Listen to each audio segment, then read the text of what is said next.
一定有一個什麼樣的事件讓你覺得很失望、不舒服，事情推動沒有那麼順利。我是有付出感情的，我是有付出精力的，我是有付出金錢的，我是有付出時間的。我把我的心剖開來，捫心自問，我心裡在想什麼？我心裡在乎什麼？我心裡想要擁有什麼？我一定要靠我自己的行動去拿下我想要的結果。你必須要能夠親手去捍衛、去守護你想要的這個結果，但是你必須得先走這一招，勇敢的去做一個表達，對方才能夠看到真實的你，也才能夠理解你，也才能夠接受你。如果你不願意真實的表達，你不願意把這些實話說出來的話，那你永遠都是戴着面具在跟這樣子的人事物在相處。Hello， 各位水瓶座，各位昂貴的朋友，大家好，我是 Jane。今天這個影片呢，是要給水瓶座的朋友們的正能量運勢牌卡解讀哦。那我們的正能量運勢牌卡解讀沒有任何時間上面的限制，好嗎？所以如果呢，你剛好不是在我們首播的時候看到這個影片的話呢，你可以以當下的這個季節為主哈，或者是前後推敲3個月的時間，通通都可以哈。影片下方資訊欄有詳細的影片使用說明。那當然，我也相信什麼時候看見就是最適合你的時間，所以你也可以不需要拘泥這個時間點去享受這些訊息要為你帶來的協助就可以了哈。好，那我們今天呢，一樣在開場的同時會給這個跟大家說明一下有關於我們正能量運勢整體的架構跟流程。首先呢，我們正能量運勢牌卡解讀有分為上下半場。那上半場的部分就是你現在看到我正在洗牌掀牌的這個部分，我們會先來跟大家說明呢有關於這個這一季各個月份的一些能量場上面的概括。然後呢，接着呢，我們還會來分享有關於呢在本季你有哪些重要的這個轉折點。為什麼水瓶座的朋友們每一張牌卡都掉到地板上 ？OK。不好意思啊，因為我要去接你的牌，所以可能會有椅子的聲音哈。好，我們除了會來看本季有哪些重要的轉折點之外呢，你看差點要掉地板上哦。然後呢，還會呢來分享有關於本季你會感到特別幸運的地方。緊接着，我們就會進入到下半場的延伸牌卡解讀了哈。那在下半場的延伸牌卡解讀呢，我們會分為5個大面向。第一個面向呢，我們會用宇宙驗證牌卡來驗證我們在上半場呢所說的各個月份的能量場的細節、症結點，還有可能會發生的事件，來幫你做一個更詳細的解說。第二個部分呢，我們會來看看在各個月份你有哪些需要超前部署的行動。哎呦，然後呢，第3點 ，OK 哈，第3點是各個月份你部署的這些行動有哪些盲點跟優勢，我們可以先來超前分析一下 ，OK 哈。那第4個部分呢，我們會來看看在各個月份跟整個季度過程當中，你需要哪些心理建設，或者是應該要具備哪些心理素質 ，OK 哈。最後一個部分就是大家最喜歡的部分啊，也就是天使跟宇宙傳訊的部分，我們會來聽看看天使跟宇宙有什麼樣的訊息，希望透過傳訊者我以口說表達的方式來告訴你哈。那等一下我們在解牌的過程當中呢，我會講第1個月跟第2個月還有第3個月，這並不代表是今年的1、2、3月份，而是指這個季度的首月、次月跟末月，好嗎？跟新來的朋友們解釋一下哈。好，那接下來呢，就請水瓶座昂貴貴的朋友們給我一點時間，讓我去感受你的能量場上面的呈現跟細節哦。好，請稍後哦。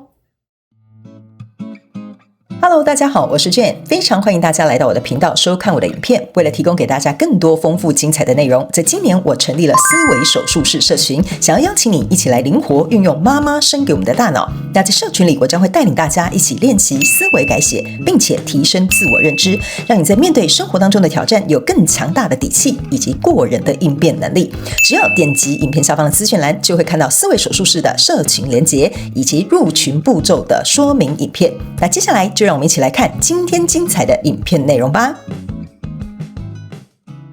OK， 好，我覺得呢，如果我可以用一句話來形容水瓶座的朋友們的狀態哈，我覺得你這一個季度看起来很像在燃燒你心中的小宇宙。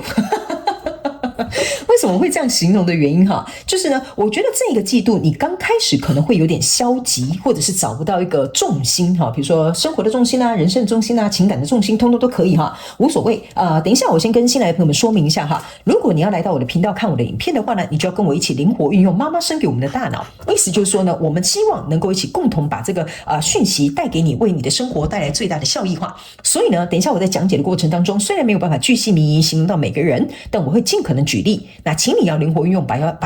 套用在你生活交手的這個相關狀況、人事物、事件、夢想或目標，或者是關係、投資項目都可以哈。角色可以互換，沒有性別跟時間上面的限制。那你也可以參考，你是不是有太陽、月亮、上升、金星啊，在水瓶座，好嗎？好，也有可能你不是水瓶座本人，但你來看的對象是水瓶座。OK， 報告完畢，我們就準備開始哈。好，我們來看看燃燒的小宇宙在這個季度的第1個月的能量場是什麼？OK， 好，來，首先呢，在第1個月份呢，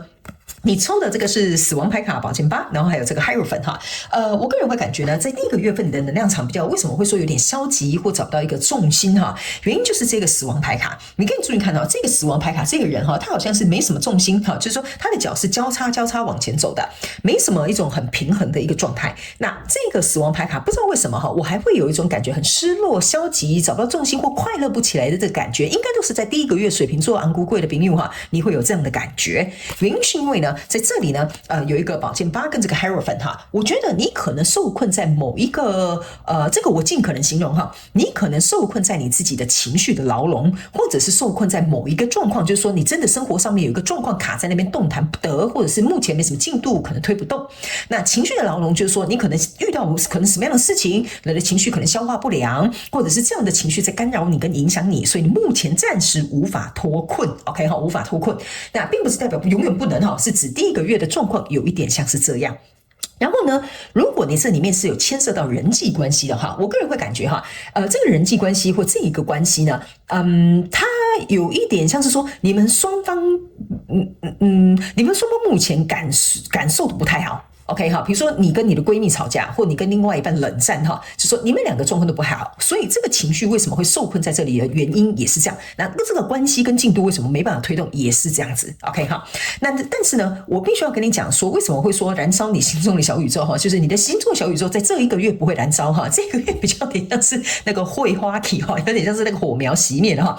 但是呢，我個人會感覺，你注意看哈，這是一個 Hierophant，你看這個人哈，他很像在打一個手印哈，就是這樣子，我一定要想辦法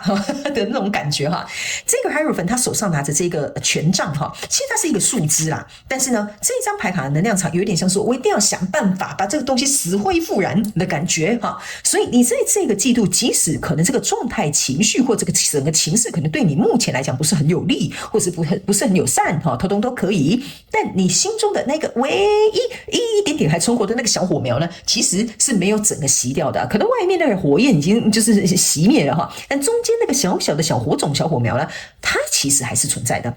所以呢，這個跟你交手的人事物，我覺得你還是希望能夠掌控這個狀況的，就是說這個狀況不要失控哈，或者是這個情緒不要失控哈，或者是這個比如說這個事情不要失控哈，就是反正我覺得你還是有一點想要去掌握這個狀況的發展，或者是讓它不要朝向一個不好的走向。OK， 這個大概是第一個月你會先度過的一個狀態。那來到第二個月，我們來小宇宙要燃燒了哈。這邊呢是一個聖杯3，這邊是一個權杖國王，這邊是一個寶劍6。意思就是說呢，來到往後面走一點點哈，這個寶劍8加上這個寶劍6，象徵的就是寶劍4。寶劍4的意思就是說，在經歷過這一個月，來到第二個月的時候，我們彼此雙方之間可能有思考，或者是有琢磨，或者是比較冷靜了一點點哈。所以呢，來到這個寶劍6，有點像說我們想要盡釋前嫌，就是說在過去如果是有人際關係的，我們來盡釋前嫌。如果有推不動的事情、想不通的事情呢，我就讓它過去吧。所以呢，在第二個月份，我覺得你在這個卡關的這個狀況或比較阻塞的地方它開始有點打開了那個，我不知道是開關還是怎麼樣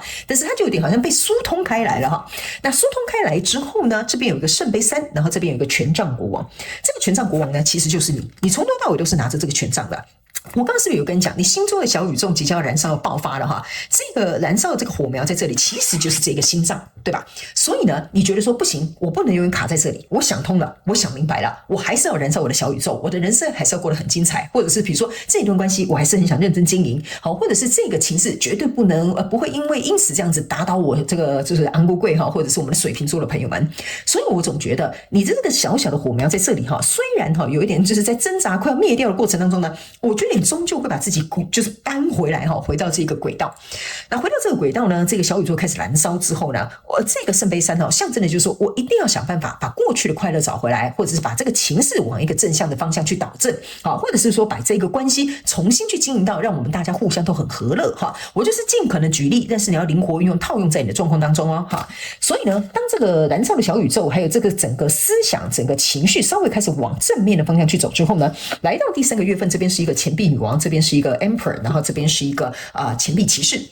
這個就是為什麼我會覺得很好的一個狀態，就是你其實為什麼我剛剛會有講你從第一個月到第二個月你都沒有打算要放手，就是你還是想要就是力挽狂瀾吶，有點像力挽狂瀾的這種感覺，把這個局勢轉過來所以呢，來到這裡時候呢，這個就是一個國王牌卡，你就真的是變成這個國王，你要把所有的狀況呢導向一個比較光明的一個方向。所以呢，這個情勢的確會在第3個月來到一個比較平穩的階段，然後你可以控制的比較得宜，或者是整個狀況呢，比較逐漸比較明朗，我這樣子講，好吧 ？OK 哈。所以呢，這個錢幣女王跟這個錢幣騎士象徵的就是錢幣2。那錢幣2通常是這個狀況可能還不是很平穩，或者是還不是很平衡，好。但是呢，當這2個錢幣是拆開的時候，就是一件好事，就代表說，在這其中跟你交手的人事物，其中有一個人他願意持續的在付出跟行動，有可能這個人是你，或者是對方，角色可以互換。那另外一個人他是趨近於比較保守，或這個狀況他比較保守，他可能想要再觀看，可是他是有意願能夠長期去投入的。但是在這個過程當中，我個人會感覺那個比較屬於在觀看，或者是考慮要不要長期投入的那個人呢，我覺得他不是不願意，他只是比較謹慎。好，比如說呢，他們就舉一個例，你就聽得懂了。比如說在這裡你可能真的是在看感情，我這樣舉例好了。比如說你就跟另外一半冷戰所以在這個狀況當中，你的情緒也不好，他的情緒也不佳但是呢，你也不希望這個狀況就此結束，或者是比如說就是因為這個誤會，或因為一時之間的矛盾衝突，你就覺得搞得大家很不開心。所以你希望這個東西呢，這個情勢呢，就是整個這種比如說比較不好的狀況，可以就是怎麼講？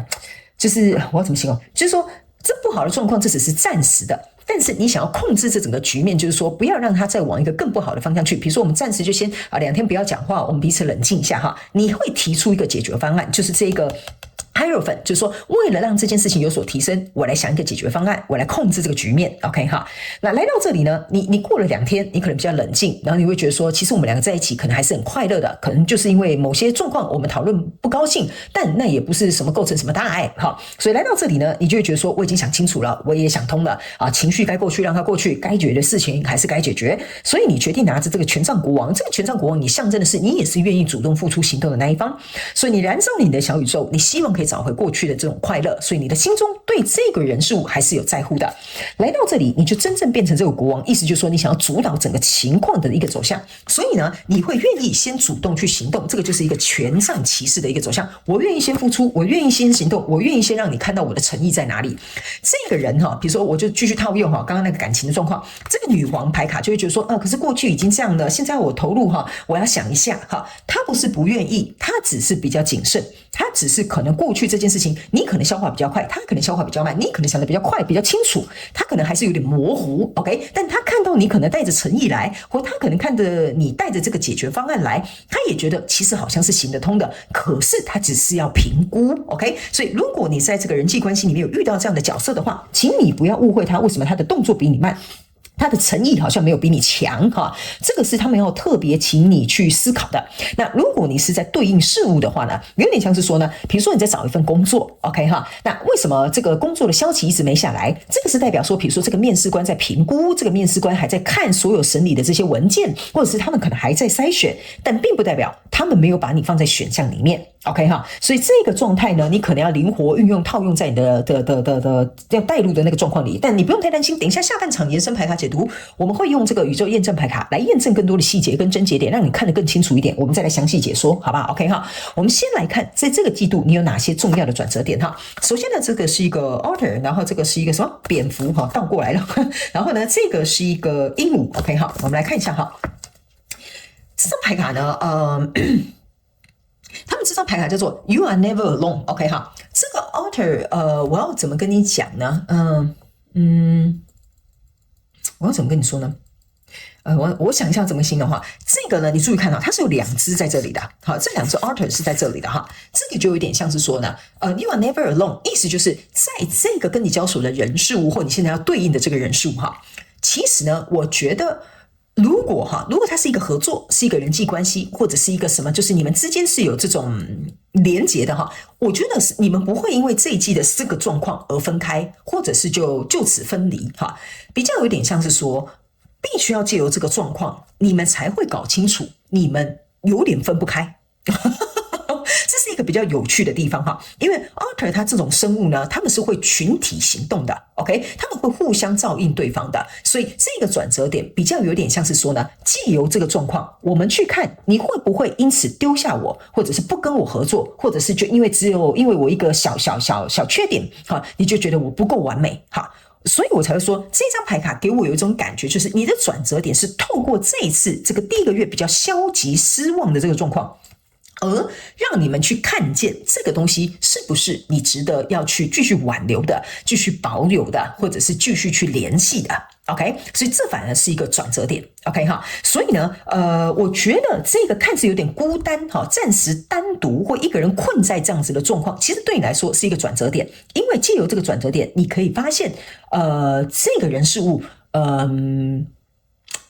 他能不能跟你匹配 ？OK 哈，我覺得這個能量場有點像是這樣，就是經歷這件事情，你會覺得他能不能跟你匹配？因為好像老天爺在這裡哈，好像給你開了一扇門哈，你可以出去。你也可以留下來，但是這扇門有點像是給你一個機會，就是這是一個轉折點哦。你要繼續留在這裡嗎？還是你準備要離開？好，所以這個應該是在這一季你會遇到一個轉折點，你會透過這個單獨或者是孤獨去感受到我到底要走還是要留 ？OK， 好。那另外這張牌卡就是說這個重生是 unsure 的，所以這張牌卡為什麼會跟你講說哈？其實我不覺得，如果你這裡面有合作啦，或有關係啦，或有這種往來哈，我覺得它只是暫時的 pause， 就是它是一個暫停按鈕哈，它不是因為如果是一個很決絕的能量場，它應該是很鋒利的。可是你們的這個能量場不是鋒利的，是有一點纏繞在一起的哈。那這個 reverse 是 ensure 的意思是，就是要先告訴你哈，這個東西它是可以有機會去做一個調整跟挽回，甚至是升級的。那這是一個蝙蝠，那蝙蝠的意思就是說，你在這一季的這個轉折點的意思就是說哈，如果你能夠透過不同的視角去看待這個人數的話，那你們這件事情就可以起死回生。意思就是說，如果你沒有辦法像，因為你去想哈，蝙蝠它是夜行性動物 ，OK 哈，所以它晚上才會出沒 ，OK， 所以白天的時候它是躲起來的，就跟你這個第一個月份能量場是躲起來是一樣的道理的 ，OK， 所以當你像蝙蝠一樣晚上躲在那個地方，你跟自己的黑暗相處哈，這個黑暗相處意思是什麼呢？就是你的這些情緒，你的陰暗面，你的不高興，你的悲傷，你的難過，你去跟這些陰暗面、這些黑的地方相處之後呢，你才會知道說，我才能夠找出一個。怎麼講？我才能夠找出一個出路，或者是我才能夠用不同的視角去看待這件事情，而得到新的領悟。這個就是你的一個轉折點。OK， 就是你必須得去跟這個黑暗相處，你才會找得到那一個出路就對了哈。我就不重複講了哈，因為我在感受還有沒有其他的能量場，就是這樣。OK， 好，那這張是一個鸚鵡。OK 哈，他們說注意你的言辭。OK 哈，我覺得你的這一次的這個轉折點就是你是怎麼說話的很重要。哈，什麼意思呢？比如說在這裡哈，你們可能就是過去因為爭吵，對吧？口角爭吵，然後不是很高興之後呢，你開始意識到說，好像我說的是這樣，但是我內心要表達的不是那樣。好，那對方可能這樣子講，我卻把它想成那樣。OK， 就有點像是說者無心，聽者可能有意，所以導致於這樣子的狀況來說，我覺得你們是因為這樣產生誤會的哈。然後還有一件事情就是，你們如果是人際關係或者是商業往來哈，我覺得你們是有點溝通不良呢哈。我覺得你們好像有點溝通不良，所以是因為溝通不良，或者是可能溝通的方式不對或不適合，所以導致於你們會有這樣的狀況。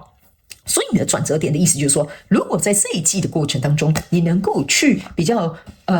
不能說謹言慎行，他們說不是謹言慎行，就是你在講話的時候，那個詞彙跟用詞要挑對，跟說的方法要對，那這個就會變成你們的一個轉折點。OK 哈，意思就是說，你說我不是叫你說話要好聽哦，對方聽得很爽，不是這種意思，是你用的那個用字遣詞要對，所以才能夠，比如說在表達的時候比較確切啊。那接下來最後這兩張，我們是要來看這一季你感覺到會特別幸運的地方哈，任何事情都可以哦哈。好，首先呢，第一張牌卡呢是。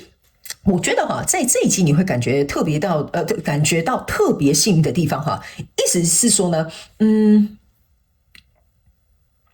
等一下，我感覺一下你的能量哈，你可以自己先看這個牌卡，因為呢，我覺得這個能量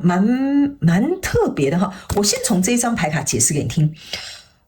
我覺得你會感覺到特別幸運的地方是失而復得。好，我不知道我這樣講你懂不懂哈？就是這一季呢，你可能會失去些什麼，但是你會額外另外得到什麼，不一定是個人事物哦哈。他沒有告訴你這一季會感到特別幸運的地方是包含你生活的各個層面。這個失而復得，他們要仔細解釋一下哈。這個失而復得是指你失去的可能或許不是得到原本的，但你會得到更好的。這是本季第一個你會感到特別幸運的地方，所以你不要太擔心。如果在這一季你有失去一些什麼東西，或損失一些什麼東西，它會從其他的地方回到你的生命裡。OK， 好，這是第一個你會感到特別幸運的地方。OK， 那第二個部分呢？他們說呢，在我要怎麼講呢？不好意思啊，有些時候有些能量只能意會不能言傳，我正在感受要怎麼樣傳給你哈。OK 哈，第二個比較幸運的地方是，我覺得你在這個季度的過程當中，你會突然發現你身邊誰是支持你，誰會在你困難的時候不會離去。然後呢，會在你需要的時候幫助你。我不知道為什麼哈，這張牌卡給我有一種感覺，就是你會透過一個事件、一個狀況、一個什麼哈，看到誰才是真正站在你這邊的。好，有可能你這一個月份你可能會遇到一些選邊站的狀況，你才發現說原來這個朋友平常都跟我很好啊，真正需要我，他站在我這邊支持我的時候，他就給我站在中間說，哎呀，其實我覺得你們兩邊都不錯，你就可以看得出來，他這個人並不是真正就是支持你，或者是怎麼講，怎麼說呢？真正在乎你啊，應該是說這應該會有個事件或什麼之類的，你會發現誰才是真正你會發現那是真的朋友啦。我就這樣簡單來講，好吧，我就不用再舉例了，因為我覺得生活上面我們會遇到很多事情，你會看得清楚這個人的真面目的。OK， 有點像類似這樣的含義。他沒有，我跟你講哦，看到這個人的真面目哈，你可能會覺得啊，我有失望，這叫什麼特別幸運的地方 ？OK 哈，他沒有告訴你，你要趁現在趁早看清楚。這個才是你特別幸運的地方。如果你在更後面看清楚，哎呦，那就可能不可收拾。OK 哈，所以他們說呢，你會在這一季看到這一個誰是真正支持你的、站在你這裡的、擁護你的，或者是簇擁你的哈。這個是你提早發現吶，你懂我意思啊？有點像提早發現、提早治療啦哈。所以你後面損失才不會那麼大了哈，這個就是你特別幸運的地方啊！你可以去觀察生活的各個面向。OK， 好，那以上呢，這個是我們的上半場哈，接下來我們要進入到下半場的延伸牌卡解讀。那在下半場的延伸牌卡解讀，我們會分為5個面向。第一個面向，我們會用宇宙驗證牌卡來驗證剛剛我要告訴你各個月份的能量場的一些細節、症結點可能會發生的事件，我們來詳細做一個更清楚的解說。第二個部分，我們會來看看在各個月份跟本季度你有哪些需要超前部署的行動。第三個部分，針對這些行動，你有哪些盲點跟優勢？第四個部分，你需要準備哪些心理建設跟心理素質？第5個部分就是大家最喜歡的天使跟宇宙傳訊的部分啦。那如果呢，你一樣有興趣想要來到我們下半場延伸牌卡解讀的朋友們，我們下半場延伸牌卡解讀的影片連結就在這一則影片的這個下方的資訊欄的第一行，你一定可以很輕鬆找得到它，好嗎？歡迎你們以行動來支持我們的頻道。OK， 那以上半場的這些訊息，希望可以帶給這個水瓶座昂貴的朋友們呢，一點輪廓大概知道自己這一季會發生什麼樣的狀況。OK， 所以呢，希望可以幫助到你，也非常感謝你來收看我的影片，也希望你會喜歡。那我們就下半場延伸牌卡解讀見嘍，拜拜。